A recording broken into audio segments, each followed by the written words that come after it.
Hoje nós vamos falar sobre o surgimento do Livro dos Espíritos e o contexto em que ele está inserido.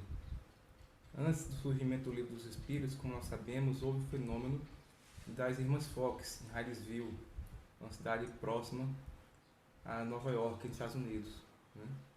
Então, duas irmãs adolescentes, Kate e Meg Fox, começaram a manifestar alguns fenômenos mediúnicos de contato com espíritos. Isso chamou toda a atenção dos pais e dos vizinhos das irmãs Fox, que foram conhecer o fenômeno e passaram muito tempo fazendo perguntas a esses espíritos e descobriram que aquele espírito que se comunicava com elas naquela noite era de um mascate chamado Charles Rosnan, que teria sido assassinado na casa em que elas moravam. Então, quando uma das irmãs mais velhas das garotas, Leah, que morava em Nova York, toma conhecimento da mediunidade das irmãs, ela volta para Harrisville, né, procura saber como é que elas realizavam aqueles fenômenos e leva elas para Nova York. Então Kate e Meg vão se apresentar nos principais salões de convenções e teatros dos Estados Unidos, mostrando seus dons mediúnicos.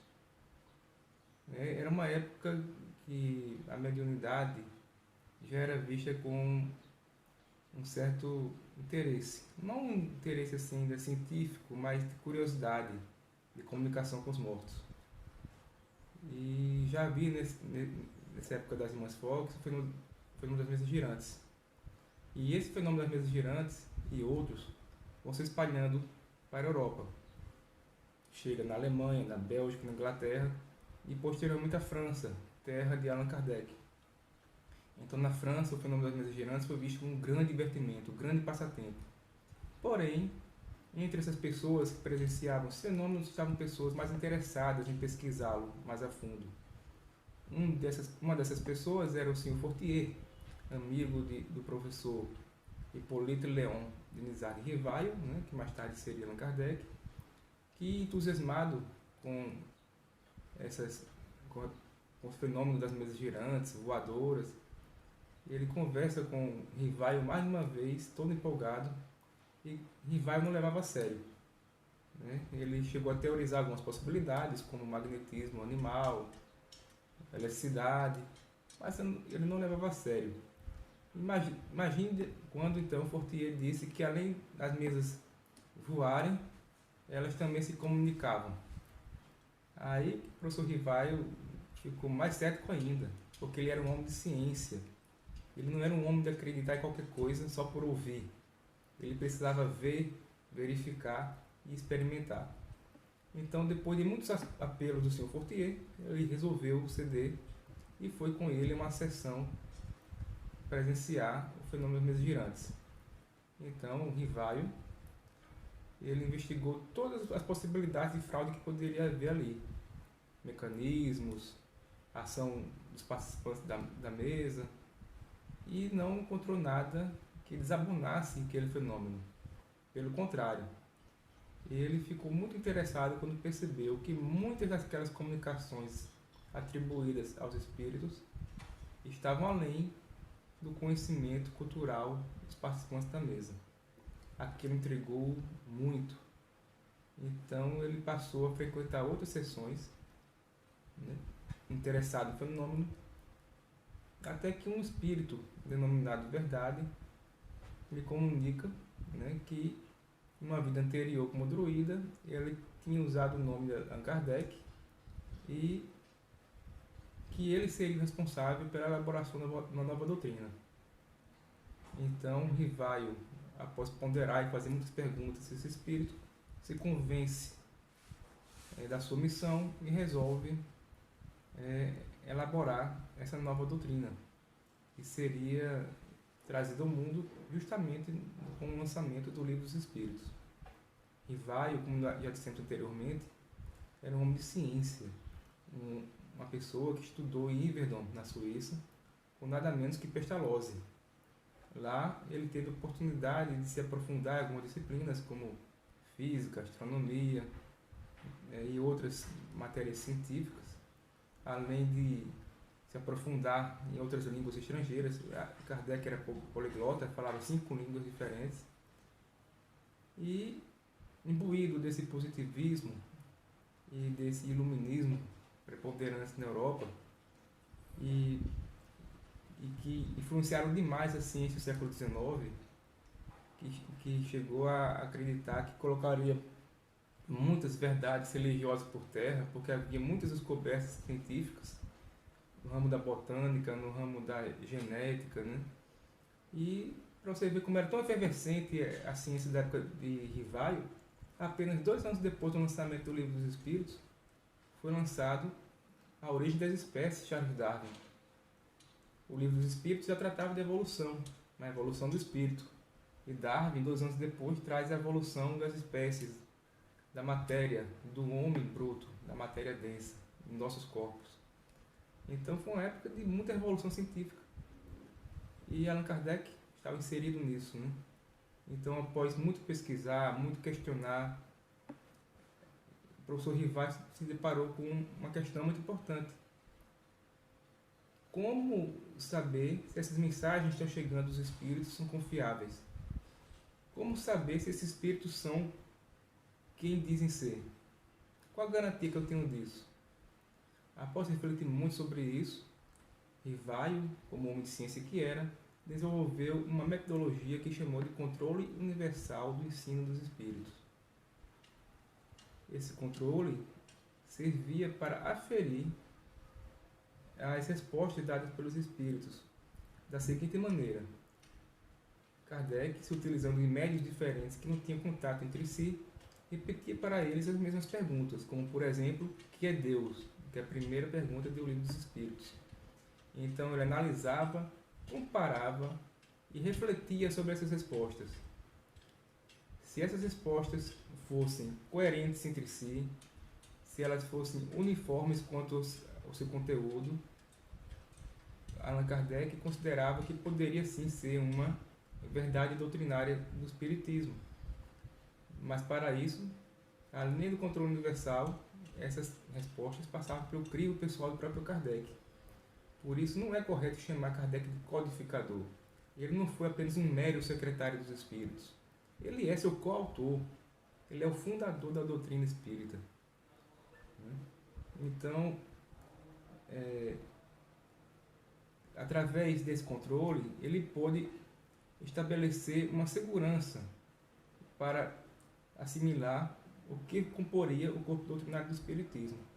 Aí você pode perguntar, sim, até aí tudo bem, mas como ele garantia que uma mensagem realmente era de Santo Agostinho ou era mesmo de Fénelon? Afinal, espíritos não têm carteira de identidade, nem CPF. Então, Kardec ponderou o seguinte: se essas mensagens são elevadas como era o pensamento desses espíritos em vida, se estão coerentes com o que eles pensavam, com sua mensagem, ou é o próprio Fénelon, ou o próprio Santo Agostinho, ou outro espírito tão elevado quanto este, que se apresenta com esse nome para ter uma melhor aceitação nos círculos espíritas, né? Então, Kardec se deparou com vários tipos de mensagens.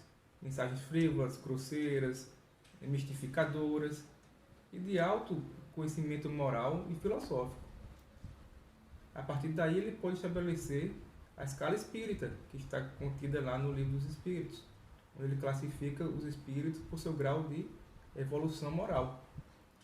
E todo espírita que quer trabalhar em uma sessão mediúnica ou é médium, tem que ter essa escala espírita bem forte na sua cabeça, porque senão corre o risco de ser mistificado.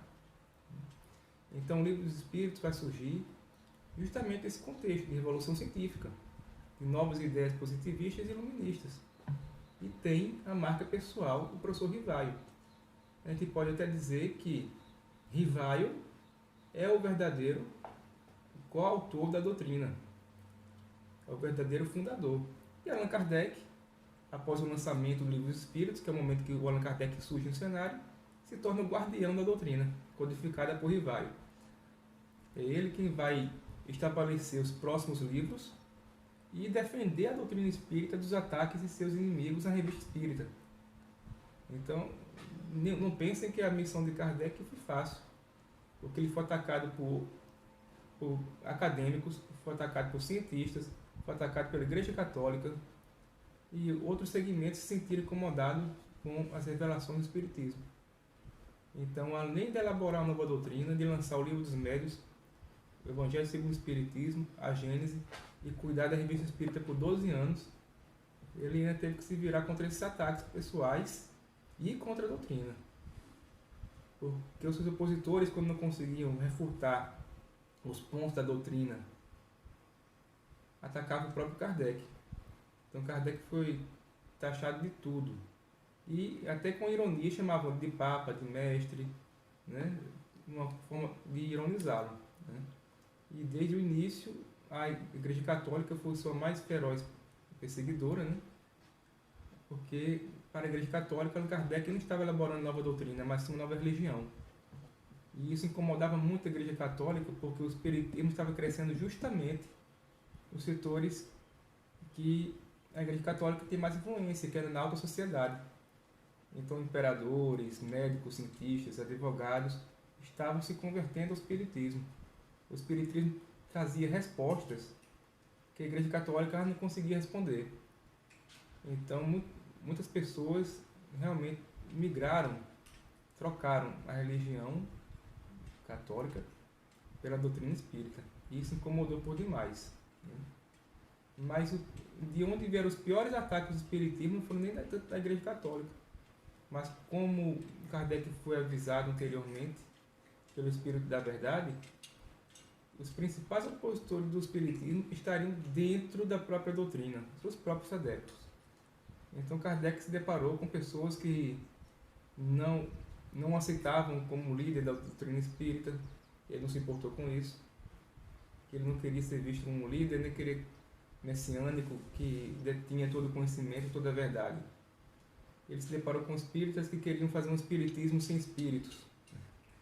Se deparou com várias adversidades surgidas de gente dentro da doutrina espírita, de gente que convivia com ele dentro da Sociedade Espírita de Paris.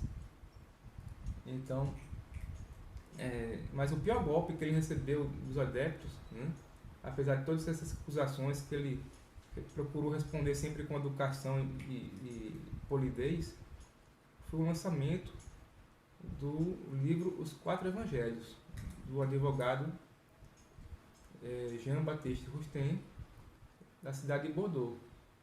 Para quem não conhece a história dos Quatro Evangelhos, vou fazer aqui um breve resumo.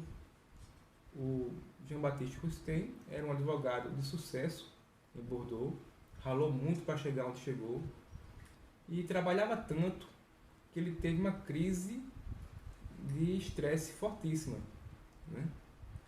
E ficou acamado durante vários meses, porque naquela época não tem aquele diagnóstico de estresse como nós temos hoje. Então ele ficou acamado vários meses, sem ter muita coisa que fazer. E o médico que cuidava dele, que ele era seu conhecido, lhe trouxe para ler, durante essa enfermidade, um exemplar do Livro dos Espíritos e outro do Livro dos Médiuns. O Rustem, ele tinha uma formação católica, porém ele seria o que chamamos hoje de católico não praticante, porque as suas convicções já estavam tanto abaladas no catolicismo. Então ele lê com muito interesse o Livro dos Espíritos e posteriormente o Livro dos Médiuns, e ele se encanta com a obra de Kardec. Ele fica maravilhado, tanto que ele vai fazer pesquisas próprias, né, fora da obra de Kardec. Ele vai procurar referendar essas verdades espíritas em outras fontes e se empolga tanto com o espiritismo que passa até a se comunicar com a Kardec por cartas, chamando Kardec de muito respeitoso chefe espírita.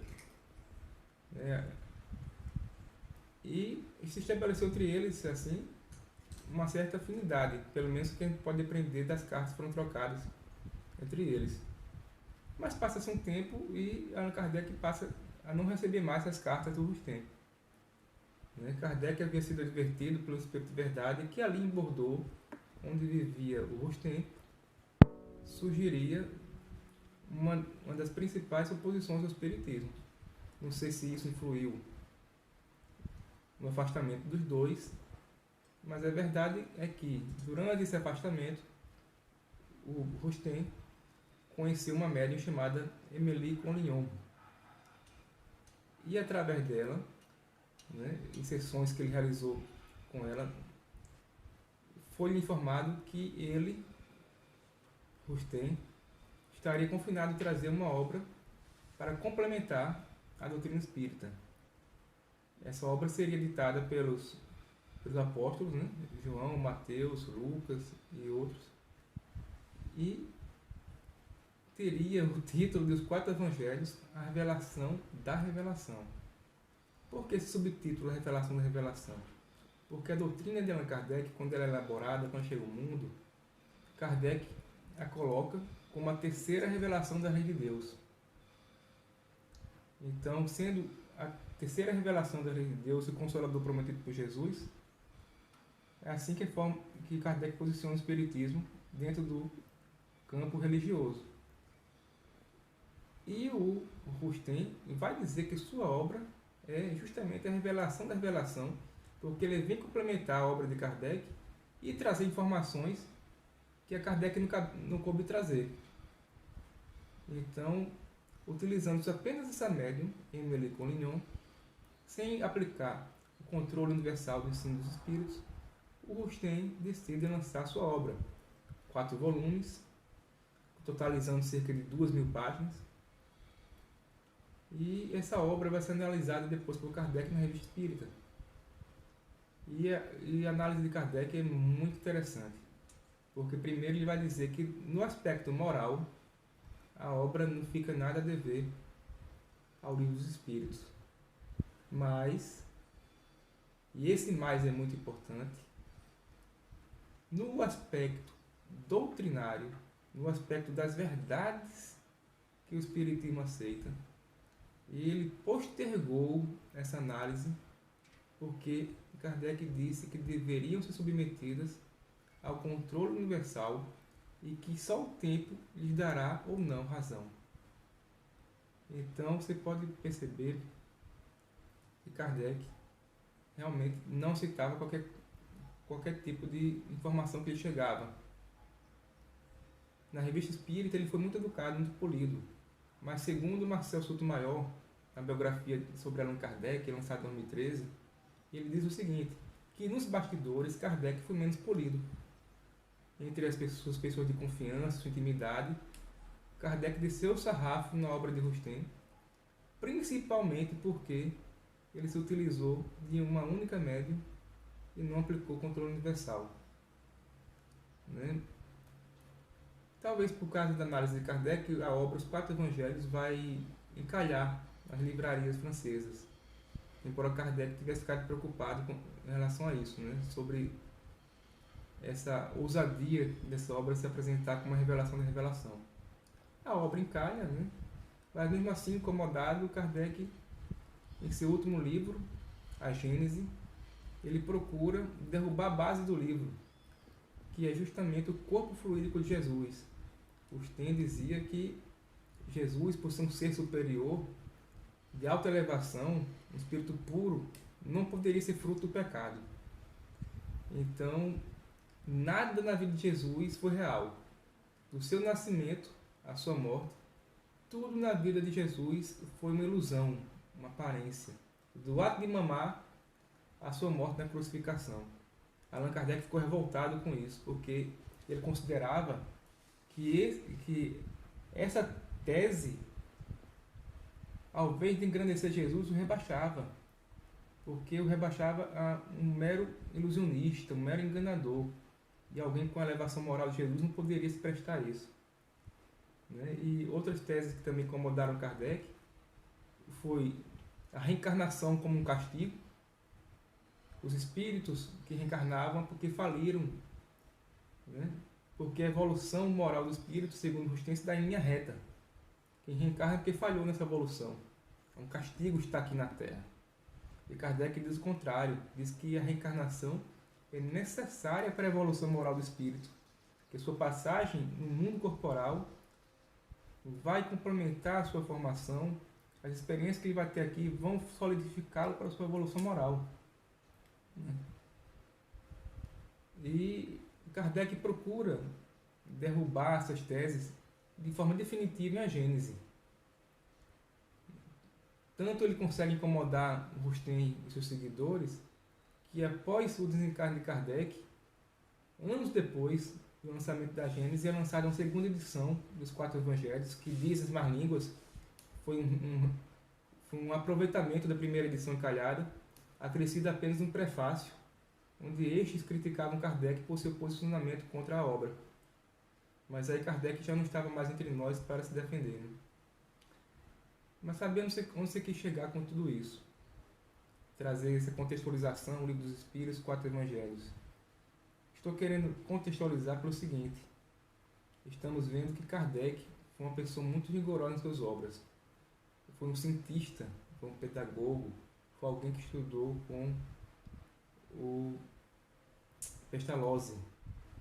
Era alguém versado em ciências e várias línguas. Alguém que criou um controle das mensagens dos espíritos. Foi alguém que nos advertiu para que não acreditássemos em todos os espíritos, que não nos deixássemos enganar, né? Que era necessário analisar a mensagem desses espíritos rigorosamente, antes de aceitar algo como verdade. Infelizmente não é o que vemos hoje no Brasil. Né? O Brasil é um país onde o espiritismo se desenvolveu de forma diferente na França, onde os Quatro Evangelhos, através de Bezerra de Menezes, que durante sua presidência na FEB instituiu o estudo dessa obra como obrigatória e influiu muito na formação do nosso espiritismo. O que Bezerra de Menezes iniciou, né, com a obrigação de estudo dos Quatro Evangelhos, Chico Xavier veio a referendar depois. As obras de Chico Xavier, como o Nosso Lar, é possível identificar teses rostanguistas. O Nosso Lar está lá, a evolução em linha reta. É só ir lá ver. Então, a evolução em linha reta é uma tese rustenista, ou rostanguista, como preferem alguns, que não está validada por Kardec. Ano passado, muita gente comemorou que a FEB tirou da sua cláusula pétrea a obrigação do estudo dos Quatro Evangelhos.